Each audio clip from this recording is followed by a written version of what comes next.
सोच के देखिए, राजपूताना राइफल्स इतना बड़ा, इतना भारी, इतना वज़न है इस नाम में। और ये वज़न ऐसे नहीं आया है, ये पीढ़ियों की, सदियों से की गई, बनाई गई गौरव गाथाएं और परंपराओं से बनाया गया है। इतनी आसानी से नहीं मिला है ये। रेजिमेंट की जो वॉर क्राई है, युद्ध का उद्घोष, वो है राजा रामचंद्र की जय। तो एक बार आपके जो सैनिक है, आपकी टुकड़ी है, अगर हमारे दर्शकों को ये उद्घोष करके दिखाएं, ताकि हमारे दर्शक ये जाने कि जब युद्ध के मैदान में इस उद्घोष के साथ राजपूताना राइफल्स के रणबांकुरे शूरवीर आगे बढ़ते हैं तो किस तरह से दुश्मन जो है वो भागने पर मजबूर हो जाता है। जी बिल्कुल। बोल राजा रामचंद्र की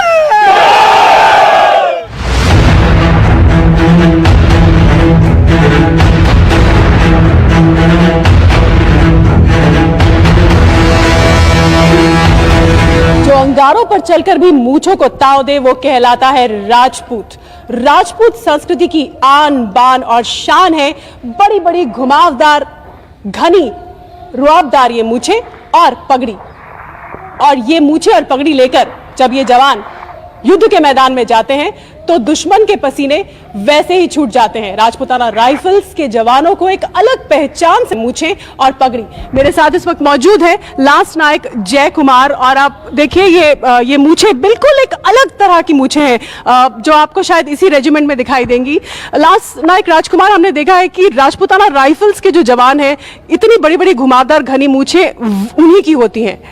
yes ma'am, Rajputana rifle regiment में जवानों की मूंछें बहुत ही अच्छी होती है और उन्हीं के नाम से वो पहचाने जाते हैं। बड़ी बड़ी मूंछों से पहचाने जाते हैं। राजपूताना राइफल रेजिमेंट के जो भी जवान हैं वो बड़ी बड़ी मूंछों की पहचानी जाती हैं। उनका आन बान शान हमारे मूंछों से है। तो ये इन मूंछों का रख रखाव भी बहुत मुश्किल होता होगा, बड़े ही अलग अंदाज की मूंछें हैं ये रख रखाव तो होता है थोड़ा मुश्किल सा, लेकिन फिर भी डेली जो इसको करते हैं तो इतना मुश्किल भी नहीं होता है। इसके लिए आपको कुछ अलाउंस वगैरह मिलता है? इसका अलाउंस मिलता है मैम पर मंथ 800 रुपये रख रखाव के लिए, काम करने के लिए, इसका शेप बनाने के लिए, सब मेंटेनेंस होता है, वो 800 रुपये पर मंथ के मिलते हैं। तो क्या इस तरह की मूंछें सभी जवान रखते हैं या कुछ ही जवान रखते हैं? ये राजपूताना रेजिमेंट में ही सभी जवान रखते हैं मूंछें, सभी के लिए है, ये हमारी आन बान शान ही है। लांस नायक विक्रम सिंह, हमें पगड़ियों के बारे में बताइए जो राजपूताना राइफल्स के जवानों की पहचान है। Good morning ma'am. ये राजपूताना राइफल्स के ड्रेस कोड के अंदर शामिल है और राजपूताना राइफल्स का जवान जो इस पगड़ी को पहन के और जब ड्रेस लगा के खड़ा रहता है तो सबसे ट्रूप के अंदर सबसे अलग दिखाई देता है कि ये राजपूताना राइफल्स की अलग ही पहचान है पगड़ी की, और पगड़ी के नाम से ही राजपूताना राइफल्स अलग से पहचाना जाता है जवान, और चलता हुआ ट्रूप के अंदर से पता लग जाएगा ये राजपूताना राइफल्स का जवान है। वैसे ही इतने लंबे चौड़े होते हैं राजपूताना राइफल्स के जवान, और पगड़ी और ऊंचाई दे देती है। पगड़ी पहले हाइट राजपूताना राइफल्स की बहुत बड़ी हाइट है और उसके बाद अगर पगड़ी की हाइट और चले तो अलग से पहचान लगता है हाँ कोई जवान जा रहा है इंडियन आर्मी का, राजपूताना राइफल्स का सोल्जर होगा यही पक्का। लांस नायक विक्रम सिंह, आप कहाँ से आते हैं? मैडम मेरा राजस्थान से बाड़मेर में कोलू गांव है मेरा। तो राजस्थान में तो पगड़ी का कल्चर बहुत है, लेकिन ये पगड़ी थोड़ी सी अलग है ना? ये पगड़ी थोड़ी अलग है, ब्लैक कलर की, ये ड्रेस कोड के अंदर शामिल है। बाकी राजस्थान के अंदर अलग अलग कलर की अलग अलग भांति प्रकार की पगड़ियां बांधी जाती है। ये राजपूताना ट्रेडिशंस के अंदर है। राजपूताना इलाके के अंदर मूंछ की खास अहमियत है और जो परिवार के सबसे बड़े होते हैं वो इस तरह की घुमावदार मूंछें रखा करते थे, और जो भी सोल्जर प्रोफेशन में थे वो इस तरह के फेशियल हेयर जो है फिरोसिटी को दर्शाता है और एक मर्दानगी को दर्शाता है, उसके तौर पे रखा जाता है। और इसमें काफ़ी लोग प्राइड लेते हैं कि भाई इस तरह की मूंछें हो, जिससे उसका रौबदार जो व्यक्तित्व है वो सामने आता है। कहते हैं पृथ्वीराज चौहान जैसे राजपूत योद्धाओं का पसंदीदा हथियार हुआ करता था कटार, और इतिहास भरा है ऐसे किस्सों से जहां राजपूत रणबांकुरों ने अपनी तेज धार कटार से मातृभूमि पर नजर टेढ़ी करने वाले हर दुश्मन का सर धड़ से अलग किया। राजपूताना राइफल्स का चिन्ह भी शौर्य के इसी प्रतीक से प्रेरित है, बिगुल और ऊपर 2 ये कटार। राजपूताना में कटार जो है वो भी एक अहमियत वाली चीज है। पहले ब्रिटिश टाइम के अंदर ऑफ कोर्स इसमें क्राउन होता था, बट इंडिपेंडेंस के बाद में हमने राजपूताना जो हमारा एरिया था उसके हिसाब से उसका जो हथियार या मधार बोलते हैं या कटार बोलिए, उसको हम लेते हैं। ये एक पर्सनल वेपन है जो हर राजपूत अपनी पेटी के अंदर रखा करते थे। अंतिम लड़ाई जो है इसी से लड़ी जाती थी, अगर अपना बचाव करना है या लड़ाई करनी है, और ये हमेशा एक सोल्जर के साथ रहता था। मैं इस वक्त मौजूद हूं राजपुताना राइफल्स रेजिमेंटल सेंटर के म्यूजियम में, और इस म्यूजियम की गिनती देश के आला दर्जे के मिलिट्री म्यूजियम्स में होती है। मेरे साथ इस वक्त मौजूद हैं राजपुताना राइफल्स रेजिमेंटल सेंटर के डेप्यूटी कमांडेंट कर्नल HPS लक्ष्य। कर्नल, हमें इस म्यूजियम के बारे में बताइए। पहले आपका इस राजपुताना राइफल्स रेजिमेंटल सेंटर के म्यूजियम में हार्दिक स्वागत है। हमारा ये म्यूजियम हमारी रेजिमेंट की वीरता और इसके रिच इतिहास को दर्शाने के लिए बनाया गया है। इस म्यूजियम को हमने 10 सेक्शंस में बांटा है। जहां पर आप खड़े हैं एंट्रेंस पे, यहाँ पर जो हमारी यूनिट्स की अफिलिएशंस हैं उनको दर्शाया गया है कुछ झंडों के द्वारा। आप अगर देखें टॉप राइट पे जो 3 गार्ड्स का झंडा है, ये हमारी फर्स्ट राजपुताना राइफल्स होती थी, और जब ये यूनिट्स मैकेनाइज्ड एंड मोटराइज्ड हुई तो ये फर्स्ट राजरिफ कन्वर्ट हुई 3 गार्ड्स में। उसके पीछे है मैक इन्फेंट्री का झंडा जो कि हमारी 18 राजरिफ थी, उसको 11 मैक में कन्वर्ट किया गया, और कन्वर्जन के बाद 11 मैक जो है 18 राजरिफ 11 मैक के नाम से जानी गई। पीछे आप पैराज का जो झंडा देख रहे हैं, ये 23 पैराज का है। इस रेजिमेंट का गठन भी हमारे रेजिमेंटल सेंटर में हमारे ही ट्रूप्स के बीच में से हुआ था, और अभी ये 23 पैराज के नाम से स्थापित है।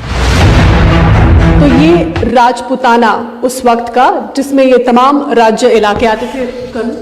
जो हमारे ट्रूप्स हैं वो जब यूनिट का गठन हुआ था, जब रेजिमेंट का गठन हुआ था, तो ग्रेटर राजपुताना रीजन से उठाए गए थे।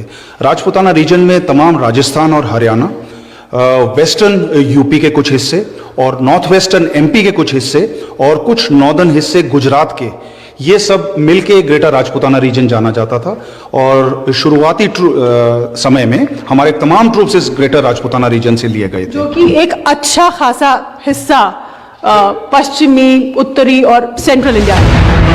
तमाम रेजिमेंट्स यूनिट्स में एक 17 राजरिफ प्योर राजरिफ बटालियन की तरह स्थापित है, और 17 राजरिफ को सवाईमान गार्ड्स के नाम से भी जाना जाता है, और इनका रिश्ता जो है जयपुर के जो रॉयल घराना है उसके साथ हमेशा रहा है और आज भी है।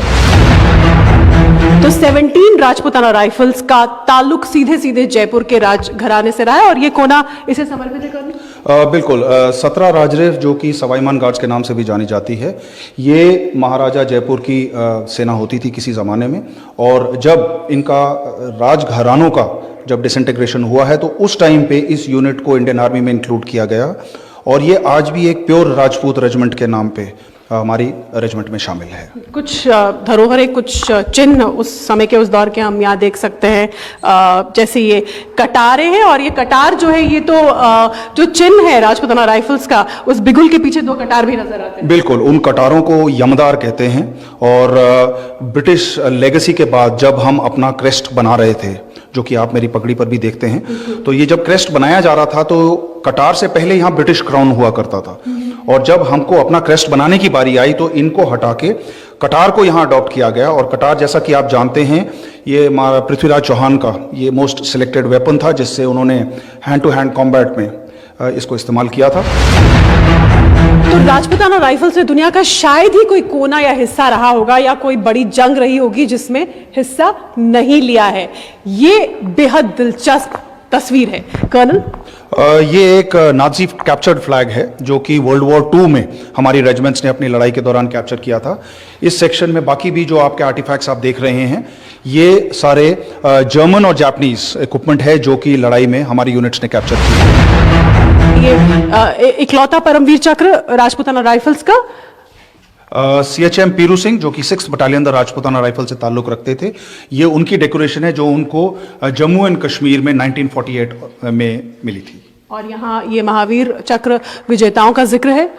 जी हाँ, ये महावीर चक्र हैं, और इनमें कारगिल वॉर तक के तमाम वो महावीर चक्र विजेता, उनके नाम यहाँ पे दर्शाए गए हैं उनको सम्मानित करने के लिए। बिल्कुल। राजपुताना राइफल्स की जो दूसरी बटालियन थी 2 राजरिफ, उसकी एक बहुत कारगर भूमिका रही कारगिल युद्ध के दौरान, खासतौर से जो तोलोलिंग चोटी थी उसको कैप्चर करने में पहली बड़ी सफलता राजपुताना राइफल्स से भारतीय सेना की वही थी। बिल्कुल, टोलोलिंग से ही बाकी ऑपरेशंस उस रीजन, उस सेक्टर के आगे बढ़े थे, और सेकेंड बटालियन राजपुताना राइफल्स ने एक बहुत बड़ी प्राइस पे करके और बहुत बड़ी आहुति देकर इस जीत को हासिल किया था।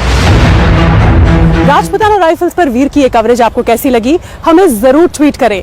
अगले हफ्ते फिर मिलेंगे आज ही के दिन इसी समय। जय हिंद।